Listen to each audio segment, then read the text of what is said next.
According to Barbara Oakley, anyone can master any subject by applying good study techniques. You don't have to be gifted or have natural abilities in a particular subject to excel at it.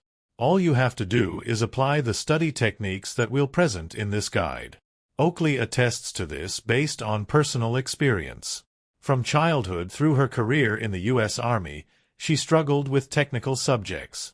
However, recognizing the benefits of technical competence, she set out to overcome her technophobia and eventually earned a doctorate in systems engineering. In learning how to learn, she teamed up with Dr. Terrence Sejnowski to dig into the neuroscience behind how you learn and relate it to practical study techniques. In this guide, we've extracted their key study tips and techniques to make them even more accessible and grouped the tips according to the neurological concepts that they're based on. The book was originally targeted at preteen students, but the author's study tips and the neuroscience behind them are applicable to students of any age. We've prepared this guide in a style suited to high school and college students. Short-form note: Learning How to Learn is, in some ways, a follow-up to Oakley's earlier book A Mind for Numbers. Learning How to Learn covers a slightly narrower scope, but it goes into more detail about the neurological basis of learning. For example, in A Mind for Numbers, Oakley discusses the concept of chunking and the makeup of habits, which she leaves out of Learning How to Learn. But in A Mind for Numbers, she doesn't discuss the growth of dendritic spines on neurons, which, as we'll explain in this guide, is an important concept in learning how to learn. Strengthen your learning by strengthening your synapses. Oakley and Sejnowski suggest a number of learning strategies and tips that take advantage of the way information is stored in your brain. As you think, brain cells called neurons make connections with each other, creating a neural pattern or pathway that represents the information in your brain. The connections between the neurons that make up this pathway are called synapses.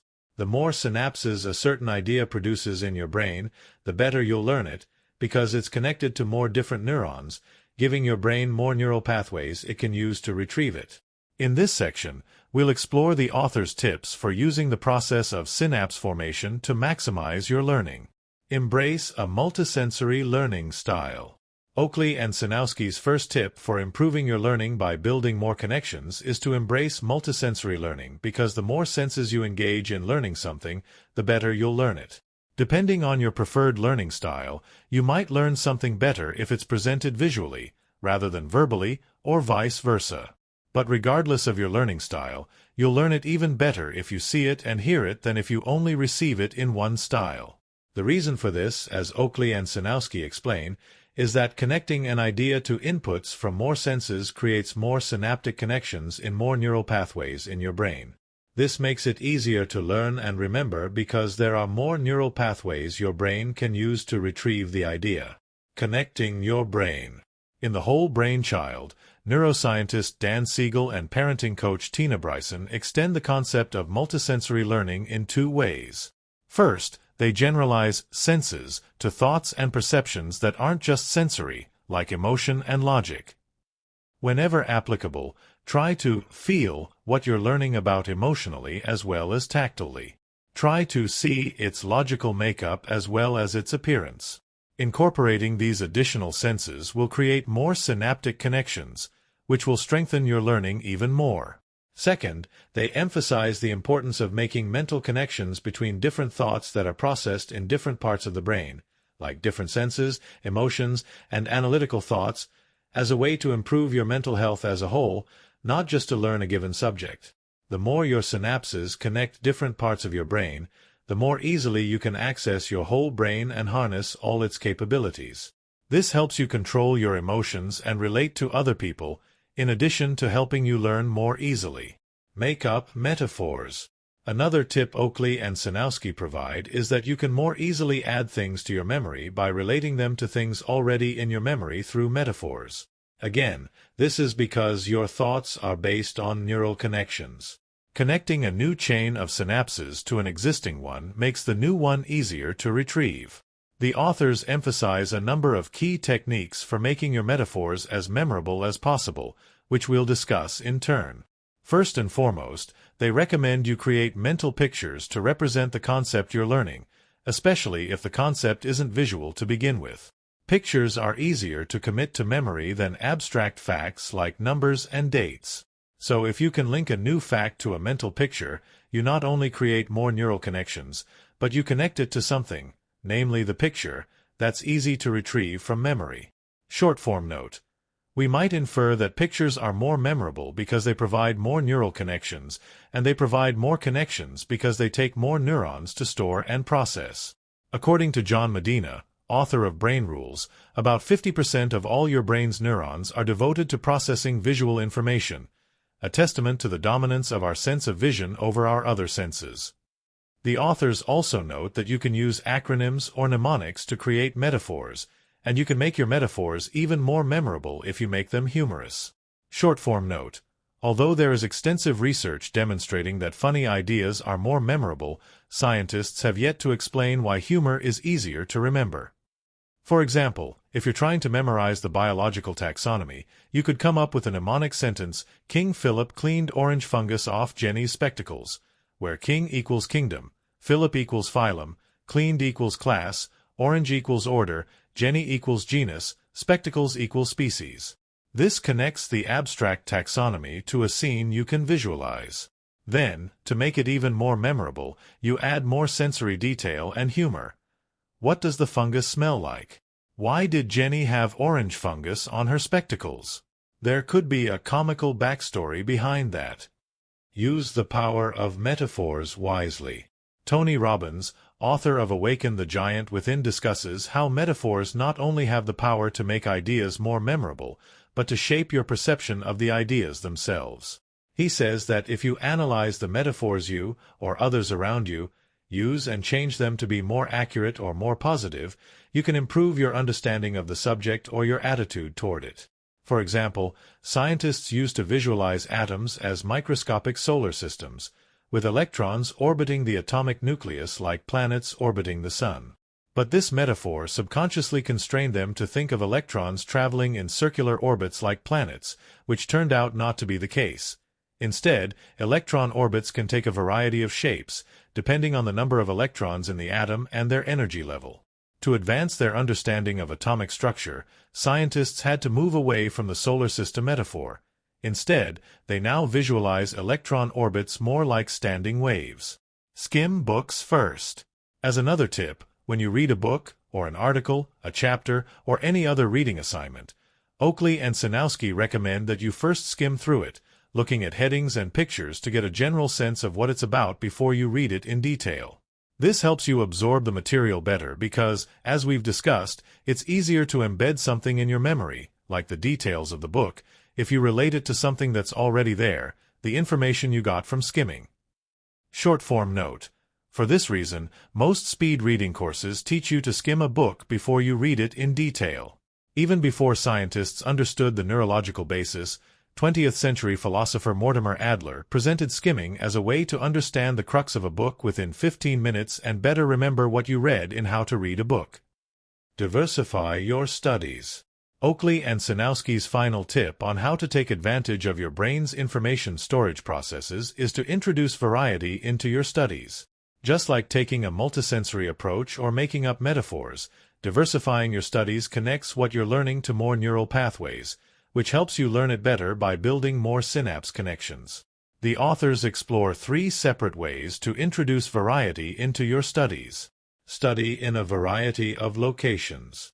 According to Oakley and Sejnowski, if you always study a certain subject in the same place, your brain may make neural connections between that subject and that place.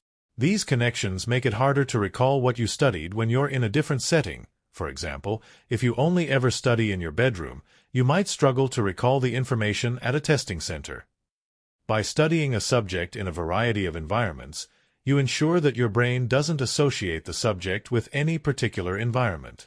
That way, you'll be able to recall the information no matter where you are rather than only remembering it when you're in a certain place. Make ideas stand out from your surroundings. Oakley and Sejnowski don't specify if there are particular settings that are more effective in enhancing memory, but other research addresses this issue. One psychological study showed that objects that seem out of place in a given setting are more likely to be remembered than objects that fit the setting.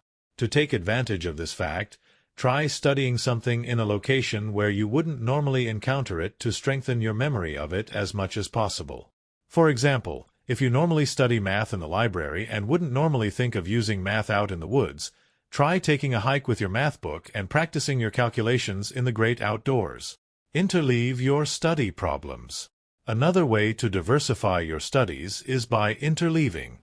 Oakley and Sejnowski explain that interleaving means practicing an assortment of problems covering the full range of problem-solving techniques you've learned, instead of only practicing one technique at a time. For example, let's say you're learning arithmetic. You've already learned how to add and subtract, and now you're studying multiplication. But when you study, you mix in some addition and subtraction problems to practice along with your multiplication problems. The authors say the reason this helps is that deciding what technique to use on a given problem is just as important and sometimes more difficult than applying the technique to solve the problem. Mixing up your studies with interleaving gives you practice recognizing different kinds of problems that require different approaches. This gives you a better understanding of the context in which each solution method is applicable, which, in turn, helps you relate the different methods to each other. These additional connections in your mind make all the techniques more accessible in your memory. Short-form note. Other studies of the effectiveness of interleaving corroborate Oakley and Sejnowski's advice, highlighting that interleaved study promotes better retention, especially in the long term. In one study, students who were assigned interleaved review problems scored better on tests than students whose review assignments did not include interleaving.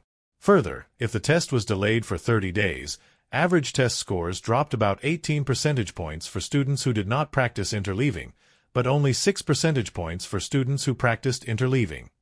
Study something different for a change.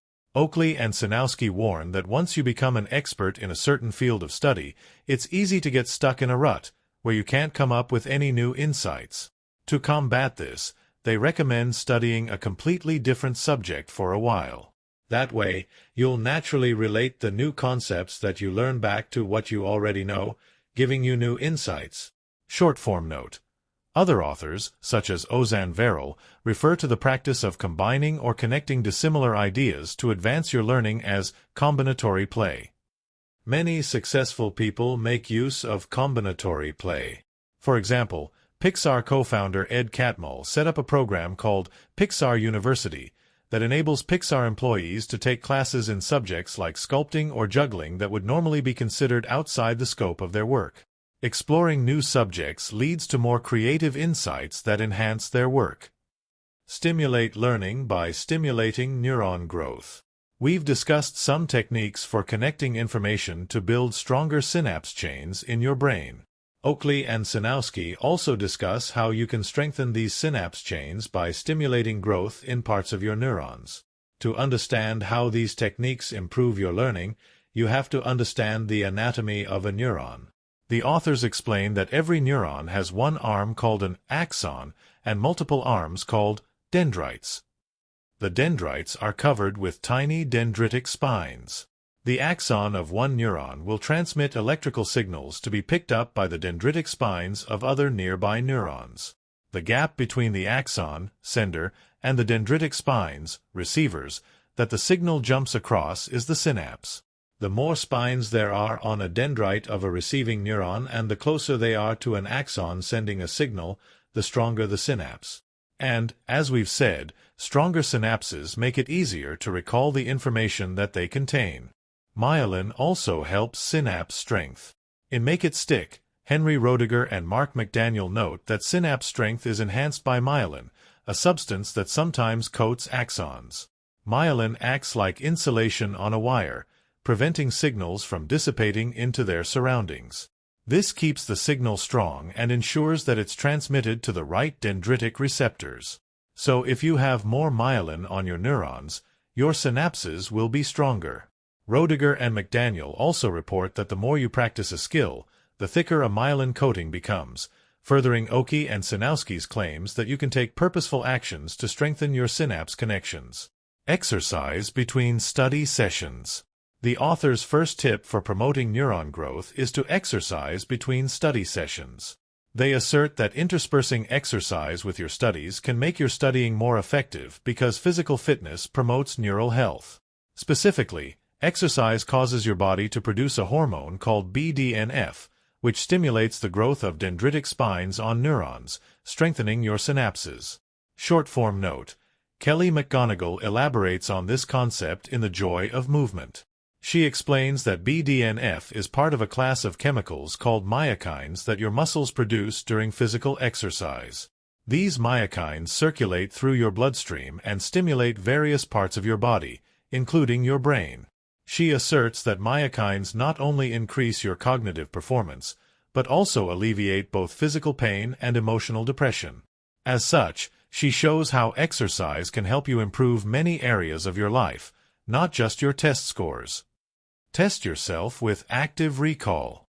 Oakley and Sejnowski's next tip is that the most effective form of studying is active recall. Active recall consists of deliberately reproducing or rephrasing ideas from memory, rather than passively rereading them from your notes or other sources. Active recall can take a variety of forms, depending on what you're studying. If you're memorizing facts, try to recite them or write them down from memory.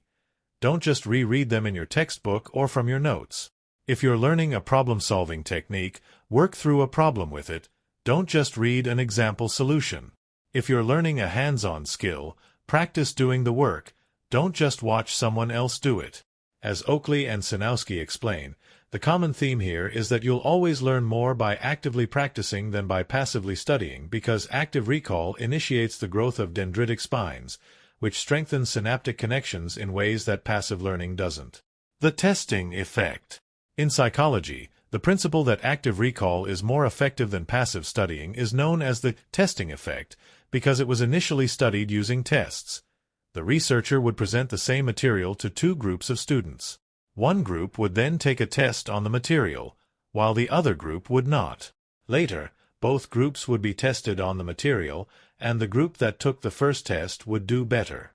Recent studies have shown that the same holds true for other methods of active recall. For example, one study demonstrated the effectiveness of having students write down whatever they could remember after reading an assignment. Practice spaced repetition. Another tip from Oakley and Sejnowski is to study a little every day, rather than cramming before a test or trying to do all your studying in one big session. They call this spaced repetition, and assert that spreading out your studies like this gives the synapse chains that represent what you're learning time to grow and solidify in your mind. Short-form note: while other authors corroborate Oakley and Sejnowski's point, some studies also show that you can take it too far. Studies show that there's an optimal point for how much you split up your studying.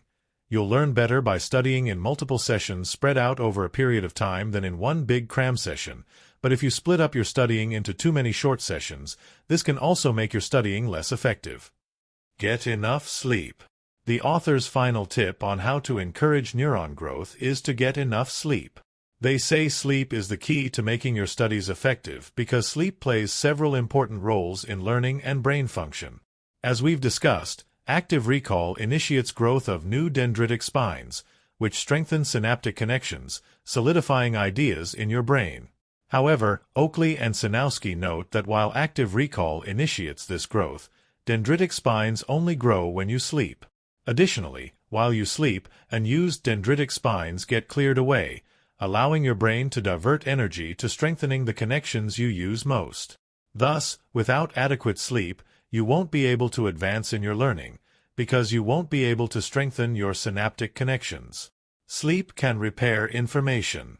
In Why We Sleep, Matthew Walker provides additional insight on the importance of sleep for learning. He notes that sleep improves your brain's long-term retention of important facts and allows it to eliminate trivial facts, as we'd expect from Oakley and Sejnowski's description of sleep's effect on dendritic spines.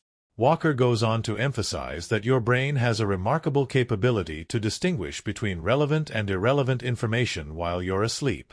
This allows your brain to distill information down to its essence and to repair damaged information. So if you sleep after studying, you'll wake up with a better understanding of the concepts, and you'll be able to fill in gaps that you couldn't remember before. Sleep reorganizes information to help you remember. According to Oakley and Sejnowski, Sleep is also essential for organizing information in your memory. They explain that as you learn new things, new synapse chains initially form in the hippocampus, a part of your brain near the center of your head where new neuron growth is particularly active. Thus, your hippocampus acts as an initial staging area for information that you store in long-term memory. When you sleep, your brain copies the new synapse patterns from your hippocampus to your cerebral cortex, where they are consolidated and preserved for the long term. This makes room for more new patterns to be formed in the hippocampus. Short-form note. In Moonwalking with Einstein, Joshua Foer cites studies that observed this process in rats and adds a nuance to the principle. Specifically, the studies showed that the rat synapses fired in identical patterns while running a maze exercise and while sleeping after the maze exercise. We can infer that this activity represents the copying process that Oakley and Sejnowski describe. Foer asserts that this process consolidates the information rather than just moves it around.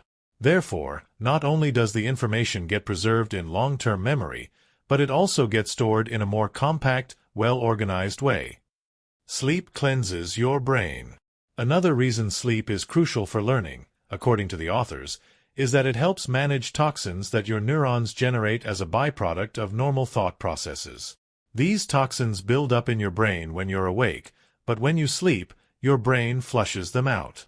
Without adequate sleep, the toxins can build up to levels that inhibit certain brain functions, making it harder for you to learn. Oakley and Sejnowski also caution that chronic sleep deprivation and its resulting toxin buildup can have additional negative effects on your body, such as increased risk of cancer and mental illness. Short-form note. In Why We Sleep, Matthew Walker identifies some additional problems that neurotoxins can cause when you don't get enough sleep. He asserts that sleep deprivation inhibits your ability to focus, increases your reaction time, impairs your ability to control your emotions, increases your tendency to take risks, makes you more susceptible to addictions, and increases your likelihood of contemplating suicide. To highlight the significance of these problems, he cites statistics on traffic accidents and medical mistakes attributed to the driver or physician being sleep-deprived. Manipulate your modes of thinking to maximize your learning. Oakley and Sejnowski also offer a number of tips for enhancing your learning that are based on your brain's ability to alternate between different modes of thinking.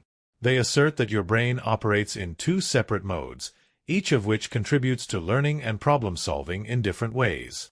They call these two modes focused thinking and diffuse thinking. The authors explain that focused thinking happens when you focus on something, such as a specific problem you're trying to solve.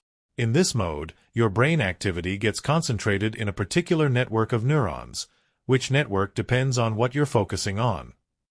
Focused thinking can process information in detail, but it limits the scope of your thoughts to ideas that are already connected to that particular network. They then explain that diffuse thinking happens when you let your mind wander, not focusing on anything in particular. In this mode, your brain activity is delocalized. It's not concentrated in any particular network of neurons. Diffuse thinking doesn't process information in detail, but it can link ideas from diverse parts of your brain to generate creative solutions or help you see the big picture. Additional modes of thinking. Oakley and Sejnowski's descriptions of diffuse and focused thinking correspond to what psychologist Edward de Bono calls lateral and vertical thinking, respectively, as Oakley herself notes in A Mind for Numbers. However, there is a subtle difference in how de Bono distinguishes between the two modes. He identifies lateral, diffuse, thinking as a mechanism for generating new possibilities, while vertical, focused, thinking is a mechanism for analyzing possibilities and selecting between them. Thus, Oakley and Sejnowski's emphasis on using diffuse mode to generate creative solutions is consistent with de Bono's presentation. But to Oakley and Sejnowski, the difference is between focusing on something and letting your mind wander, while to de Bono, it's the difference between creatively generating new possibilities and analytically eliminating possibilities. Nevertheless, the authors all agree that you must use both modes to solve any difficult problem. De Bono arguably makes an even stronger case for this than Oakley and Sejnowski, because you have to use vertical, focused, thinking to select or implement a solution, and you have to use lateral, diffuse, thinking to generate the solution or list of possible solutions before you select one to implement. Oakley and Sejnowski present focused and diffuse thinking as the only modes of thinking. If you're not focused on something, then you're thinking in diffuse mode. But de Bono later goes on to define 6 modes of thinking, or thinking hats, as he calls them. Blue hat, thinking. You're thinking about the big picture, your overall objectives, or how something fits into achieving them. White hat, thinking. You're taking in objective information. Red hat, thinking. You're considering how you feel about something, emotionally. Black hat, thinking. You're looking for problems and risks, or voicing criticism. Yellow hat, thinking. You're looking for benefits or voicing positive feedback. Green hat, thinking. You're thinking outside the box, looking for original, creative ideas. Alternate between focus and rest. The author's first tip related to modes of thought is that you should alternate between periods of intense mental focus and mental rest breaks. This improves your ability to solve problems because it leverages the handoff between your 2 modes of thinking. Here's how this looks in practice. First, focus on your studies until you get stuck or stop making progress. This focused thinking enables you to understand the problem, which requires processing detailed information. Then, take a break and let your mind wander. This allows your diffuse mode to find the solution when focused thinking no longer makes progress because the solution lies outside the active network. Finally, use focused thinking again to implement the solution, since that also requires more detailed processing. Additional diffuse thinking tactics. Other authors agree that your brain can only focus for a certain amount of time before you'll get stuck, and they discuss additional diffuse thinking tactics to help your brain rest so that you can start making progress again after you get stuck. 2 specific tactics they recommend are positive constructive daydreaming, PCD, and psychological Halloweenism. To practice PCD, first shift your attention to something that takes very little focus, such as walking or folding laundry. Then, deliberately imagine a scene that evokes positive, playful feelings, such as a fond childhood memory or an imaginary vacation. From this starting point, let your thoughts turn inward and just follow your mind wherever it wanders. Studies show that this type of daydreaming is more likely to generate creative solutions, possibly because it makes you less prone to slip into unproductive worry when you let your mind wander. To practice psychological Halloweenism, imagine that you are someone else trying to solve the same problem. By putting yourself in someone else's shoes, you may be able to see the problem from a different angle and come up with a creative solution. Do the hardest problems first. Oakley and Sejnowski's second tip for maximizing different modes of thinking is to tackle the most difficult problems or subjects first when you're taking a test, doing homework, or studying. They give 2 reasons for this. First, you've got a better chance of solving a problem when you're fresh than after your brain starts to get tired. Second, starting with the hardest problems gives you more time to solve them, which gives you more opportunities to alternate between focused and diffuse thinking. If you're pressed for time, you can work on a hard problem until you get stuck, then solve an easier problem or 2 before you come back to the hard one. According to Oakley and Sejnowski, this isn't quite as effective for diffuse thinking as taking an actual break, but it still stimulates some diffuse thinking that can help you find the solution. Short-form note. Some experts disagree with Oakley and Sejnowski on this. For example, authors Judy Kesselman-Turkle and Franklin Peterson recommend solving the easy problems first. They argue that starting with the easy problems stimulates your brain, much like doing warm-up stretches before intensive exercise prepares your body for the exertion. Some standardized testing agencies also advise you to do the easy problems first because the test is timed, and you can get more points by answering all the easy questions than by spending all your time on a few hard ones.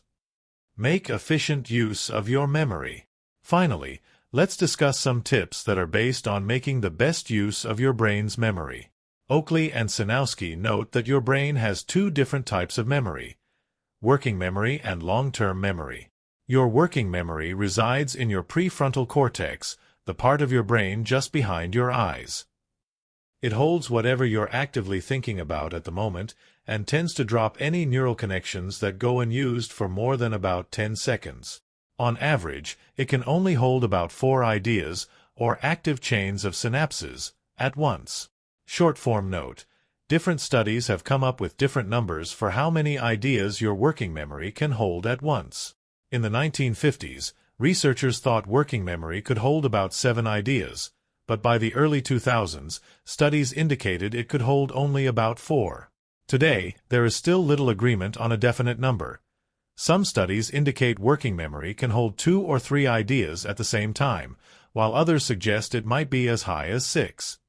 On the other hand, your long-term memory resides in your cerebral cortex, the outer part of your brain, although the synapse chains for long-term memories initially form in your hippocampus. It can hold an unlimited amount of information and ideas and store them indefinitely, but to think about any of them, you have to load them into working memory. Types of long-term memory. Oakley and Sejnowski's description of long-term memory correlates with other authors' descriptions of a specific type of long-term memory called declarative memory. In Moonwalking with Einstein, Joshua 4 says your long-term memory is divided into declarative memory and non-declarative memory. Declarative memories consist of facts and experiences that you can consciously recall. For says declarative memories are stored in synapse chains that form in your hippocampus. This matches Oakley and Sejnowski's description. Meanwhile, non-declarative memory holds information that you access subconsciously. This includes motor skills, like riding a bike, and your basic sense of self. For says these memories are formed in other parts of the brain, such as the neocortex, cerebellum, and basal ganglia. This is something Oakley and Sejnowski don't discuss. Avoid distractions. Oakley and Sejnowski's first tip on how to efficiently use your brain's 2 types of memory is to eliminate distractions while you're studying. Distractions tie up some of the limited capacity of your working memory. Since you learn by connecting ideas in working memory, reducing the amount of working memory that you have available will slow down your learning. Thus, the authors recommend that when studying, you might, for example, silence your cell phone, turn off the TV, find a quiet place to study, or set aside a certain time block so you can tell your friends not to disturb you during that time. Types of distractions and what to do about them. In his book Indistractable, Nir Eyal provides a systematic approach to eliminating distractions. First, he observes that distractions tend to come from either people or technology. Then, he identifies the 4 most common distractions of each type and offers advice on how to eliminate them. Eyal says people-based distractions typically come in the form of in-person interruptions, email, chat/text, and meetings. He recommends managing them by reserving specific blocks of time in your day for dealing with these kinds of communications and keeping people informed of when you are and are not available. Technology-based distractions typically come from your smartphone, desktop clutter, articles, and social media. Eyal recommends deleting apps that you don't need, blocking or disabling most automatic notifications, and keeping anything that you don't need for what you're currently working on out of sight instead of leaving it open on your desktop where it could distract you. Avoid multitasking. The other tip the authors provide based on types of memory is to avoid multitasking. When you work on multiple tasks in parallel, you are constantly shifting your focus from one to the other. Every time you switch from one task to the other, your brain has to clear your working memory and load different information into it. This takes mental energy, so the more you multitask, the more you wear yourself out mentally. Short-form note. Like Oakley and Sejnowski, Brian Tracy argues that multitasking reduces your productivity. Specifically, he claims that after being interrupted or shifting your focus, it takes about 17 minutes to fully refocus on the task at hand. Based on the neurological model that Oakley presents, we'd say this 17-minute period is the time it takes your working memory to reload all the synapse chains that you need. This also implies that if you're shifting your focus every 17 minutes or less because you're trying to multitask, you may not get any focused work or studying done.